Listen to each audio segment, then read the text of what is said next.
berhasil, Ibu. Jangan cepat puas dan jangan bangga dulu. Bahkan sebaliknya, kamu harus terus-menerus belajar sehingga kamu menjadi seorang pendekar. Baik, Ibu.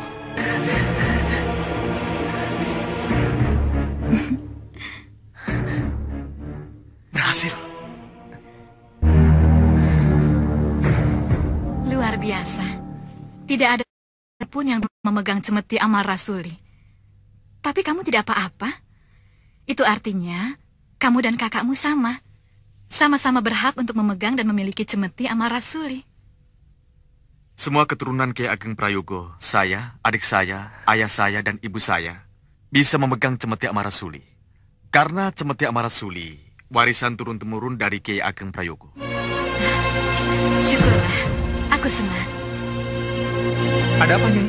Sepertinya Nyai tidak ada tenangnya. Penasaran? Aku benar-benar yakin tadi mendengar suara orang. Ah, itu kan hanya perasaan Nyai saja. Karena Nyai takut ketahuan orang. Jadi suara batu jatuh, Nyai dengar seperti suara orang. Tidak, aku bisa membedakan suara orang atau bukan. Raden tinggal di sini. Saya mau keluar sebentar, memeriksa keadaan. Tidak, Nyai. Kalau Nyai keluar, saya harus ikut. Baik, ayo.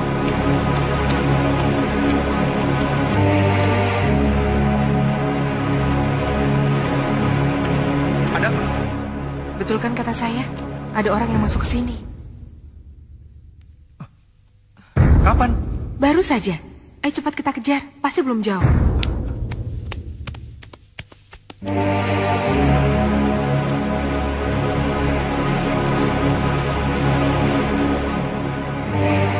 Betul, Nyai. Ada yang masuk dalam gua.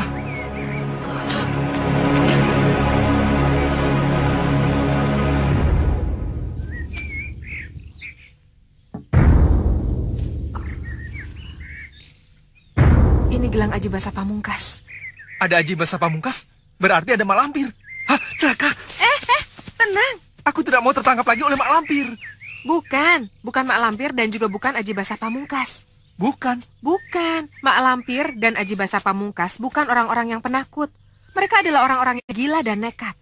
Jadi kalau benar mereka yang datang ke sini, lalu masuk ke dalam gua, mereka tidak mungkin lari. Bahkan malah sebaliknya, langsung menemui kita. Benar ya. Perempuan setan seperti mak lampir tidak akan takut dengan tempat seperti ini. Malahan dia menyukainya. Apalagi kalau dia bermaksud menangkap Raden. Dia pasti langsung menyerang Raden. Tapi kalau orang lain, mau apa mereka ke sini?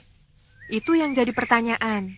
Pokoknya, siapapun mereka, aku tidak mau bertemu. Ayo, cepat tinggalkan tempat ini.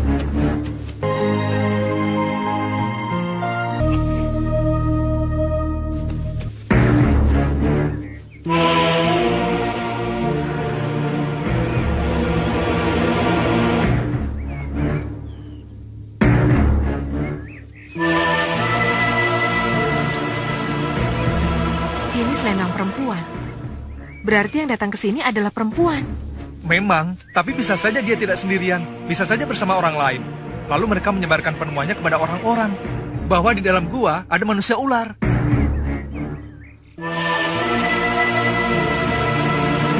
Ayo cepat, sebelum orang-orang kampung datang ke sini.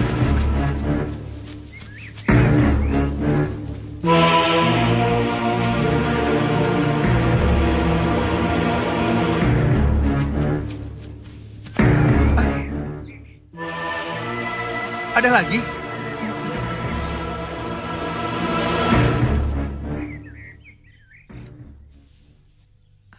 Kenapa bisa tercecer begini? Ya, karena takut melihat aku berbentuk separuh ular. Lalu karena takut dikejar, mereka pergi dengan terburu-buru karena panik. Sehingga mereka tidak menyadari kalau barang-barangnya berjatuhan di sepanjang jalan ini. Mereka tidak akan kembali ke sini. Dan juga orang-orang kampung yang mereka beritahu tidak mungkin kembali ke sini.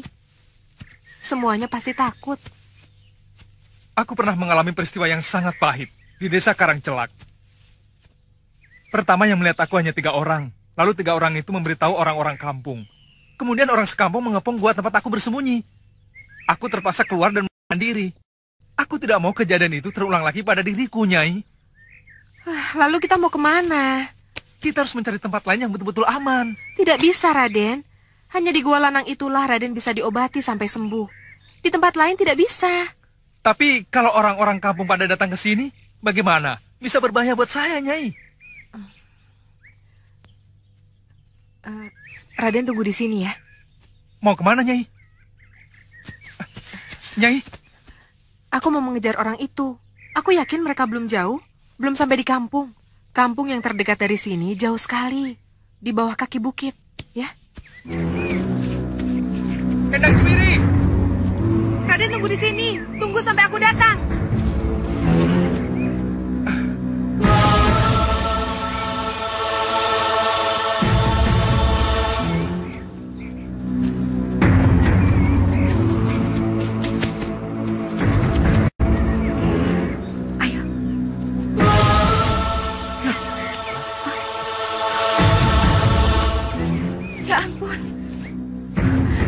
Semalam, cendrik pusaka dan kantong ungu semuanya hilang. Ya, celaka. Pasti jatuh di jalan. Ayo kita balik lagi. Itu.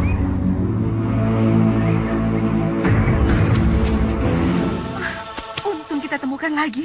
Aduh, tinggal cundrik pusaka dan kantong ungu, Bu. Ini sudah cukup. Kalau kita balik lagi ke Gua Lanang, itu sangat berbahaya. Ayo.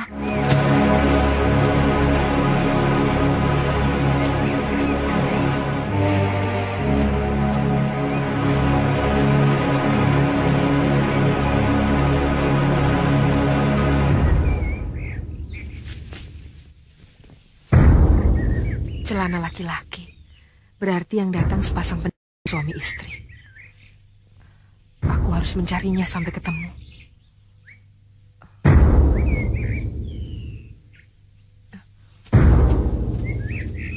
Hei, tunggu!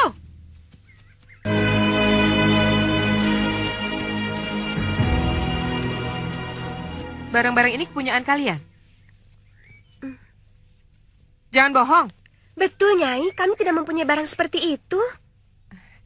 Aku akan memberikannya kepada kalian kalau barang-barang ini milik kalian. Kalau mau diberikan, boleh juga.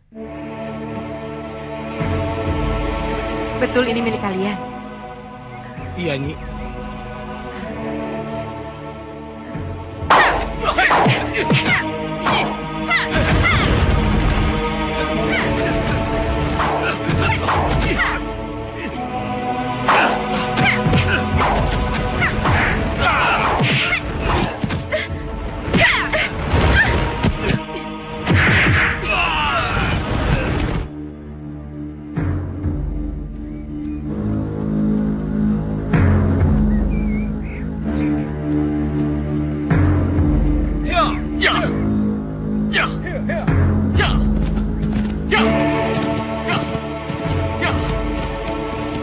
Mahesa, lihat. Ya.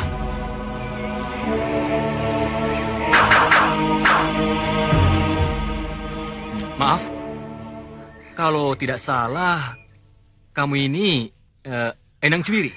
Iya, iya, temannya Mak Lampir. Iya, tidak salah. Kalian mau apa? Mau minta kantong yang kau pegang itu.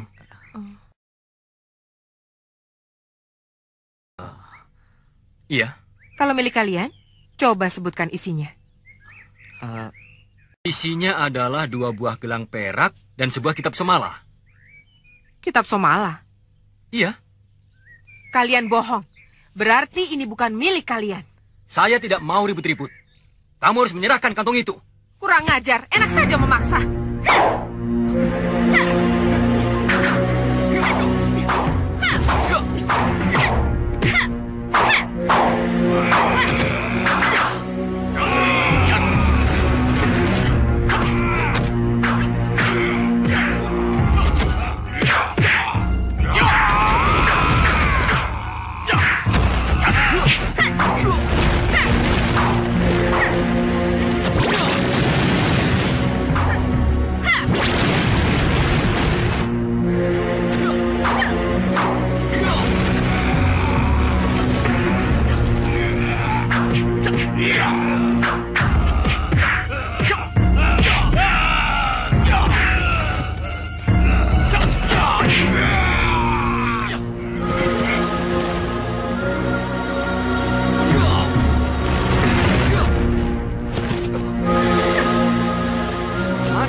ke sini larinya, Paman.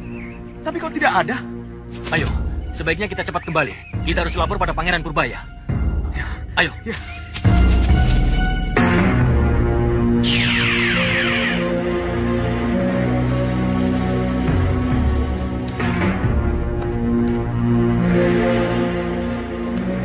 Bagaimana? Dapat? Tidak, malah ketemu yang lain. Yang lain, maksudmu? Jatmiko dan anaknya Sembara. Aku tidak kenal dengan orang-orang yang kau sebutkan itu, Nyai. Mereka mengaku-ngaku kalau kantong ini milik mereka. Isinya gelang perak dan... Kitab Somala? Kitab apa itu? Aku juga tidak tahu. Yang pasti kitab itu bukan kitab murahan. Sebab seorang pendekar hebat semacam Jatmiko sampai begitu ngotot memaksaku. Lalu kitabnya mana? Tidak ada. Loh, kok tidak ada? Kantong itu isinya hanya gelang perak. Kenapa kamu tidak terus terang saja? Seharusnya kan kamu bilang kepada Jatmiko kalau di dalam kantong itu tidak ada kitab Somala. Jadi tidak perlu sampai bentrok. Tadi maunya juga begitu. Tapi kan aku harus mengetes dulu. Apakah benar kantong ini milik dia? Tapi setelah dia bilang kantong itu isinya kitab Somala dan gelang perak, berarti dia bohong kan? Karena di dalam kantong itu hanya ada gelang perak. Kalau Jatmiko sampai bohong, lalu siapa pemiliknya? Orang yang punya cunrik di selendang ini. Berarti seorang perempuan? Iya. Aku harus memancing perempuan itu datang padaku untuk mengambil barang-barang miliknya. Dengan begitu, aku bisa mengetahui siapa yang menyimpan kitab Somala. Endang Juwiri? Benar. Saya dan Mahesa bentrok dengan dia. Kami berusaha merebut kantong belutur itu. Tapi tidak berhasil. Dia bisa menghilang karena dia bukan manusia, tapi siluman. Siluman? Iya. Kata ayah saya, Endang Juwiri itu adalah seorang ratu. Ratu penguasa Gunung Merapi.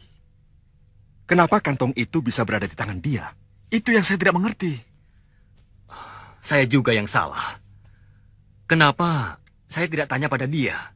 Dari mana dapat kantong itu atau dari siapa? Sudahlah. Hal itu tidak perlu dipermasalahkan. Sekarang yang jelas, kantong itu tangan Endang Juwiri. Masalahnya sekarang, bagaimana caranya merebut kantong itu dari tangannya? Kalau perlu pakai kekerasan. Tapi secara baik-baik. Ya, Endang Juwiri adalah siluman yang baik. Tidak sejahat Mak Lampir. Kalau kita bisa melakukan pendekatan yang baik, saya yakin dia pun bisa menerima kita dengan baik. Saya mau melakukan pendekatan dengan dia. Kalau perlu menjalin persahabatan. Tapi, di mana rumahnya? Di puncak Gunung Merapi. Wah, luar biasa. Maaf, Pangeran. Pangeran bisa minta bantuan pada Kalagondang. Iya, betul. Kalagondang bisa terbang. Iya.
Begini, siapa di antara kita yang menang, itulah yang berhak mendapatkan kantong uang. Bagaimana? Boleh. Boleh. Siap kalian?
Wah, indah sekali tempat ini, Bu.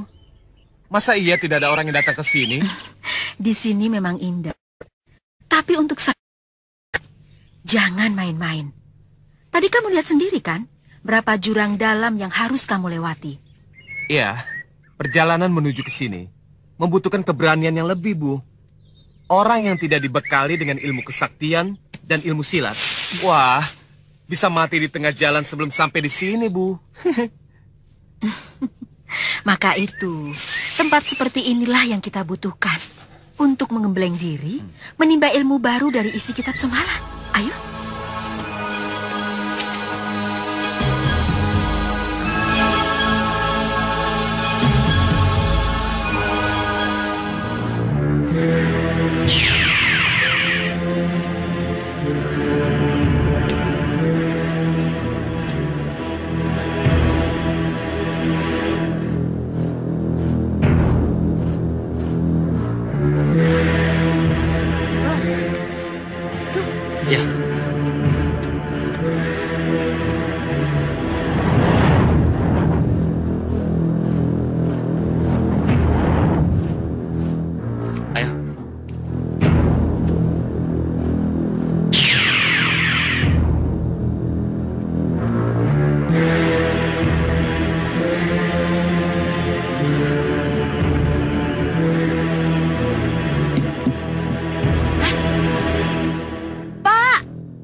Tidak kurang 1 sen pun.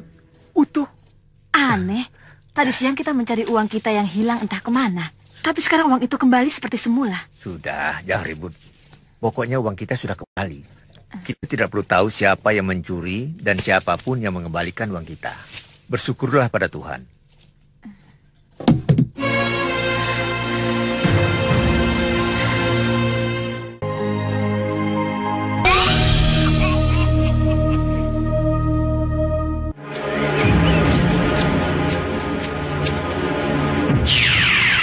Katiwasan, Guru. Ada apa? Apa Endang Cuwiri sudah lapor pada Guru? Hah? Endang Cuwiri? Lapor? Apa maksudmu? Justru aku yang sedang mencari Endang Cuwiri karena dia membawa kabur Raden Samba. Endang Cuwiri berkelahi dengan Jatmiko karena Jatmiko mau merampas kantong yang berisi kitab Somala. Apa? Kitab Somala? Betul, Guru. Endang Cuwiri membawa kitab Somala. Mana mungkin? Dari mana dia dapatkan kitab Somala? Saya lihat dengan mata kepala saya sendiri, Guru. Di mana dia sekarang?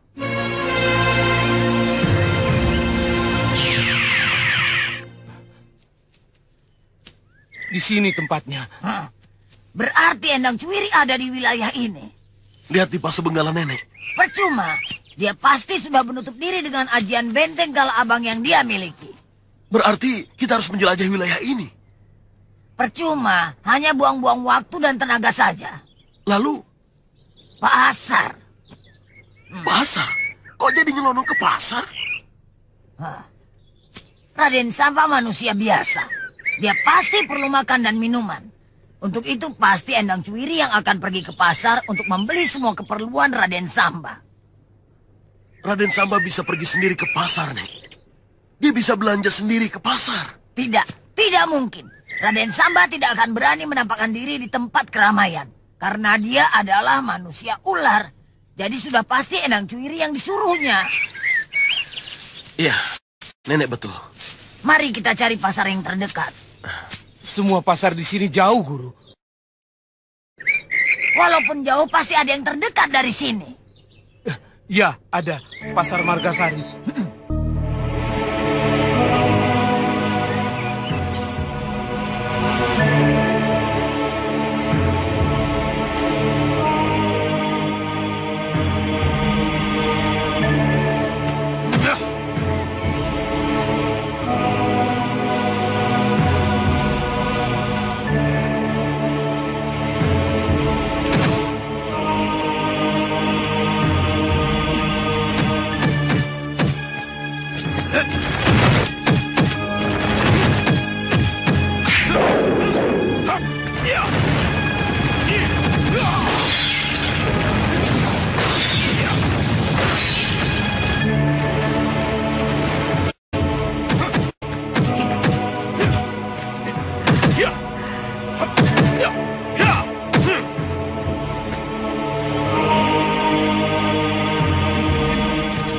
Berhasil, Ibu.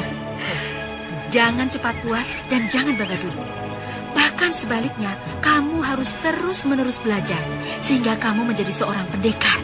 Baik, Ibu.